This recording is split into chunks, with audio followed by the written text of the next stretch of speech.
Hello everyone. So I'm going to start, before we even talk about the project, by talking about the class itself.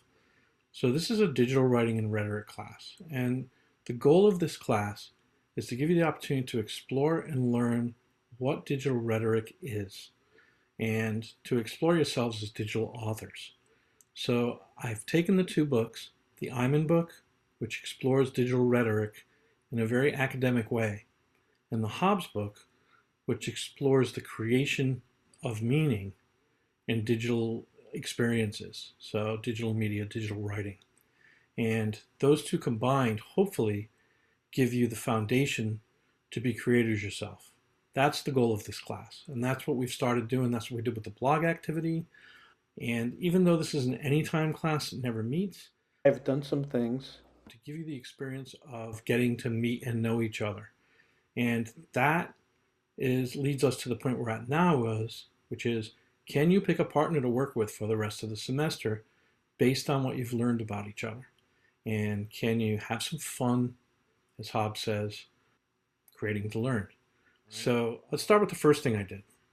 The very first thing I did was I created a video to model for you what digital rhetoric could look like. Lastly, the compass point. Another way that you could get to know each other. And this is something that in a live environment, we would go into corners of the room in those groups and have discussions and then bring it back to the large group. So we replicated that here by doing it on the message board. So check out the compass points. Okay, so here we are, taking everything you've done and learned so far and trying to get a sense of what it's for and what you're going to do with it. And you're going to start in this class by creating digital rhetoric of your own. And I'll explain that as I go along. So use the links, they're helpful. Of course, the link to your book. The Create to Learn companion site, a really, really good resource for you that jives with what you're learning in the book, and also that has a design studio page. It's a crowdsourced site in which people upload their work. So students, teachers, librarians, all kinds of people have uploaded work, grad students, undergraduate students, some of my students, to that site. So go to the companion site, take a look, and get a look. One of my favorite pieces of digital rhetoric on this page, beside my own students' work, of course, there's Samantha. All right, this one and this is something that was made before the class was digital writing and rhetoric, but this student chose to do a tutorial, and it was just a really good example of what can be done back in 2017. So we've only gotten better since then. So, but this one, make memes to synthesize learning, is one I enjoyed. And this one I especially enjoyed, propaganda memes. Such an important topic right now. And this student did a really, really good job with that. So take a look at all of these, or any of these that you want, and get a sense of what different people have done in different types of projects that might resemble the kinds of things you're doing in this project. So what does this project involve? Well, it involves these main things.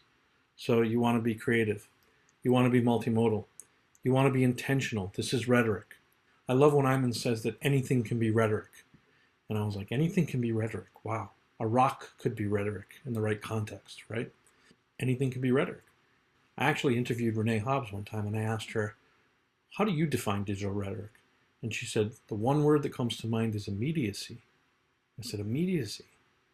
She said, yeah. She said, she said, previous to digital environments, when we published something, it went out to an audience that we may never hear from, that we may never know how our message succeeded or didn't succeed. Or if we do hear back, it's going to be a long time. It's going to be a very slow conversation. But digital rhetoric, like right away, as soon as you publish, you're going to get comments, you're going to get agreements, you're going to get responses. Whether you're doing it on a blog, whether you're doing it in social media, whether you're doing it on YouTube, there's an opportunity for immediate response. And as she says in chapter 1 of her book, now everyone can be a published author. There's no more having to go through a publisher. And that changes the dynamic of rhetoric very, very much. For the better in most cases, and as we've seen over these years, in some cases very much for the worst, because it's just this crazy, wild, wild frontier of information, right? But I love that word immediacy. When you think of what you're creating digitally, think as soon as you put it out there, you're going to get a response. And that's kind of cool. It's kind of wonderful. The thing I published was for a professional blog. And when I started getting the responses, I was like, whoa, this is cool, and every time that the organization reposted the link to my blog, I would get 10 new friends. And I was like, okay, this is the immediacy that Hobbes was talking about. I get it now. So you're being intentional. You're being purposeful. That's what rhetoric is. You're being creative. You're being multimodal. And of course, you're being digital. Those are the elements of this project. You're being all of those things when you're creating digital rhetoric. Some of your analyses of yourself as digital author, you talk about writing from a very personal place or a very peaceful place. And that in and of itself has a rhetorical message. Everything can be rhetoric. Even when you're not being in your face, I'm trying to change the way you think, or I'm trying to get you to do something. So there's message in all of that. Gandhi says, be the change. That's one of the most impressive pieces of rhetoric that the world has ever heard. It guides my life. So what you're going to be doing, you're going to be doing some kind of field work. You're going to go out there and you're going to do some primary research. You're going to, find a way to talk to some people digitally, most likely.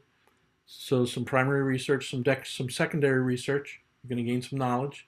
Some of that's going to come from the books that you're reading in class, but you're going to go outside of those and you're going to learn some things. And I'll show you some examples of previous projects, and you'll see how those students had to gain some knowledge, and they did a good job getting it to those levels. That's why I'm showing them to you. You're going to be collaborating, and the power of two is very important in project work. There is no group more powerful than a group of two people. Dyad. You can't work alone, but there are some options within the dyad, and we're going to talk about those in this section. Presentation. You're going to present this work to our learning community and beyond. We're going to invite anybody that wants to come and look at our final work in our digital gallery that we're going to create. And finally, our reflection of what we learned, of what we created, and of what the meaning of all of that is to us and to our readers or viewers, a combination thereof. All right, so those are the goals of this project. There are going to be some anchor pieces that will have certain timelines, like what do you have to do first? Well, you have to pick a partner. People have to get your names onto that self-enroll group. And then once you do that, I can give you access to your own Google site on which you can start creating and documenting your work. So I also mentioned that when you pick a partner, you can go in one of three directions. And this answers that can I work alone question. One, the two of you create something together. You're going to do it together. You're going to have one creative brief. You're going to take credit for all of it together. You're going to share a grade. Two, you're each going to create a part of something. And your two parts go together under the umbrella of a certain idea or theme or topic. But each of you has your own piece that you're creating. Maybe because one of you wants to work with a different population, reader, listener, viewer, than the other. Maybe you have different audiences in mind, but you have the same message. So what are you going to create? How are you going to create? But they create together under the umbrella of the same idea, but their end result has to be different. So that's option two. Option three is you are thought partners, and you're each creating something individual. You're sharing ideas with each other, you're brainstorming with each other, you're peer reviewing each other's work, but your work is yours, my work is mine. We are presenting this together, united as two thought partners who created together on this one page. So those are your three options to think about. My first preference is to create something together, but they're all equally valid and would be graded equally fairly. There's no one that I'm going to favor more than the other when I grade or anything like that. I'm just telling you which one I would enjoy most if I were being the creator on your side of this right now. All right, sounds like a lot. It is a lot. And at this point, it's good to say it's really important that you keep up with the work. There's a reason for the deadline. There are goals that we have, and there is a chronology to what we're learning and doing. So we do have to meet one goal before we can go to the next in that chronology. So it's important, I think, that we really pay attention to the deadlines. the deadlines of discussions, the deadlines of assignments, and that, with exceptions, that if such an exception were to happen, that you would communicate with me. Also the reading. Reading is oftentimes left as something that students don't always do all of. Granted, the Iman book that's online is very academic. It's thick reading sometimes, but it's really good content. The Hobbs book is kind of fun to read. She has a very conversational voice in her writing. She gives us some activities at the ends of the chapters, some of which we've done. And that's really kind of builds the framework for being a creator that you can use with this project. But the reading is important. When I say reading, I also mean the watching of the videos, whatever I assign, TED Talks, YouTubes, listening to podcasts like you did with the handwriting thing and the Google thing. So make sure you do your reading. Make sure you complete your assignments. Not so much for grades, because the grades will come, but when the whole picture is completed, then everything starts making sense. If you've missed pieces and there are gaps, there are going to be gaps in knowledge, and everything's not going to make sense. So I've given you a lot of links to a lot of examples. So let's take a look at some of those, okay? Students, and what's interesting about this project is at the end, when it was time for them to do their final reflections, one of the students did a traditional essay final reflection. The other student made a video final reflection. Both were great. All right, both modes worked for those people. Even though they did their project together and they had one creative brief and everything was done for one grade, when they each did their reflections, you saw their personal identities manifest themselves in the way they chose to reflect. I thought that was really interesting. One of the things you'll do, it's mentioned in the assignment, is you'll do a preview video, like a screencast together of some kind. This is theirs, and I want you to notice this, that there was some technical problems with this video, but I did not take off on the grading of this video because of that. You're not expected to be professional producers and directors and filmmakers. You're students who are learning to create digital rhetoric. You're starting something. That's my expectation. I expect it to be as good as it can be, but sometimes stuff like this happens. But let me share this with you.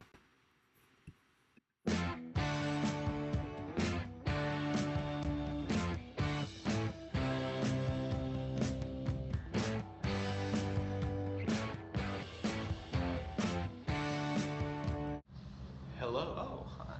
I didn't see you there. I'm Evan McAllis. I'm Tom. Hello. So both of us have had a profound love and fascination for music, and that passion has only been strengthened through our connection with music through digital streaming platforms. Yeah, everyone's got a phone these days. Everyone's got like a Facebook, Twitter, Instagram, Right. all that stuff. So it's good to know that if you're a musician, then you can use those to get places. Exactly. And in an increasingly digital age, it's more important that we understand these platforms and their capabilities now more than ever. So this is kind of like, it's a preview of their project that we're going to see a week from when they made this on their project site. All right, so here's the project site where we get to see it all. And it's going to be demonstrated in our gallery walk, where people are going to come to their table and they're going to explain this and what they did and how they did it. All right, so all of these artifacts. Now, I want to show you something. On your page, I've created a template to start with. Kind of boring, but I've put everything on there that you need to include. All right, from your names to your descriptions to what kind of partnership you have. There are the three options. To the context of your learning.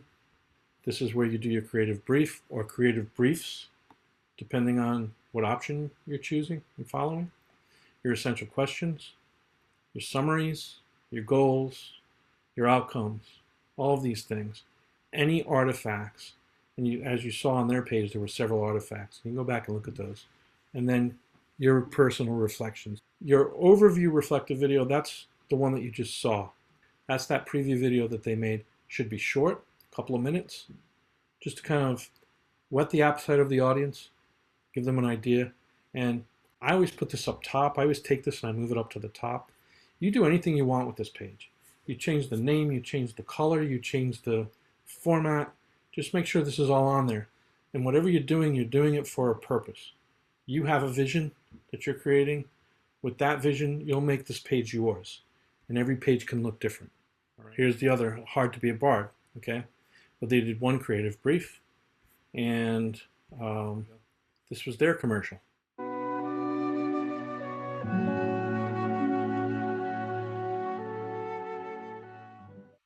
When you have to read Shakespeare in your high school English class. Haley, would you mind reading Juliet's death monologue for us? Oh, sure. Okay. Where are we? Oh, wait, right here? Oh, okay. It's just there. Okay. What's here? A cup closed in my true love's hand. Poison I see hath been his timeless end. Oh, sure, make them die. When you have to perform Shakespeare for the theater. What's here? A cup closed in my true love's hand. Poison I see. Elite Western men. Our digital rhetoric project is going to dethrone the kingdom of traditional Western rhetoric and demystify why we still study Shakespeare when there is an entire globe's worth of rhetoric waiting to be acknowledged. So stay tuned for our POW tunes. Okay. And then in their POW tunes, that's exactly what they did. Presence has overpowered and erased multicultural forms of And rhetoric I just want to point out still that continues these two to students did overshadow a lot of it, research. despite the efforts Right? of repairing They the bring in damage some with big ideas techniques about rhetoric. such as the language of survivance. Those who support this traditional rhetoric agenda tend to be westernized, elitist males. Most of the rhetoric that is typically taught is either created or endorsed by these men. As good as their content is, they had a lot of fun. And you can see that both things are there. And I think that's really important in a project like this. And that made it fun to watch. And so there's your project page to create with. Now, how does that work? Well, as each of you signs up with your partner here on the spreadsheet, you're going to have a page. So, and once I see name there, I go in and I give them editing access to that page. So then that page is theirs.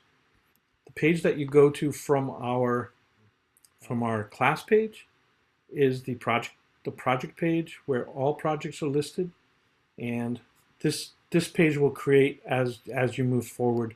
You'll decide what kind of screenshot you want to put there, a picture of the two of you maybe, or some kind of selfie of the two of you creatively online. So that's the idea of the project and what it's going to look like. So what do you have to do now? As soon as you can, you want to reach out to each other, create that partnership, get this information on here, your names, your information about yourselves, the essential question that you're working from, or questions if there's more than one, the purpose of your project or projects. And as soon as I see that here, I'm going to open up access to that project page for you, and you're going to get to work and start building it. So that's the idea of the project. I think I've answered all the questions that have been asked of me so far. If you have more questions, it's best if you put them in the discussion rather than sending me a private email, because they go into the discussion anonymously. Your name doesn't go in with them in the Q&A message discussion that I've set up. It's all anonymous, but everyone gets to see the question, and that's really helpful sometimes. So I want to show you this piece of digital rhetoric that I created in 2011. This was the first thing like this I had ever done, and this was for a political purpose. We were trying to stop a movement that the Department of Ed was about to make that would have put the class of 2012, students from the graduating class of 2012 in public schools in Rhode Island, at risk of not graduating. Some students who actually maybe had good grades, but with these new regulations wouldn't have been able to graduate. So we built this together very thoughtfully. We had two artists working on it. We had actually an original script that I was given to revise and narrate. These are exciting times in Rhode Island public education. Parents, educators, and all citizens stand with the Department of Ed behind a common intention to ensure that our children are supported in reaching higher standards. This is a moment of great possibilities. Unfortunately, the current changes proposed by the Board of Regents may have unintended negative consequences for the very young people they aim to serve. Let's take a look at your children. And notice my approach to the rhetoric in there. I tried to bond with my audience to show them that we had a common goal, which was that we cared about our students, whether we're parents or teachers, and that we wanted what was best of them, or Rhode Island Department of Ed, and that maybe in that common goal we didn't all have the same vision. So let's talk about the vision that we need to have to make them most successful. And that was the approach I took. It was a let me connect with you, my audience. You always want to connect to have a successful relationship, and then challenge you with my ideas. Okay? And this video was shown in South Kingstown High School auditorium at a town hall meeting style event that happened the following afternoon after we published. We published it like in time to like bring it, plug it in, show it, and by the end of the week, those 12,000 views had happened. So it pretty much went viral around the state almost immediately. And actually, while I won't say that we were totally responsible, I'd like to think that we took a part in the governor took the step to squash that proposal and to do more of a long-term study before those things were implemented. So again, feel free to watch that. Okay, I'm going to stop there. I want to thank you for the work that you have done and the work that you're going to do. And thanks for paying attention. I hope this video was very helpful. Watch it as many times as you want if it's going to help you. And I will hopefully do more as you need me to. Thank you.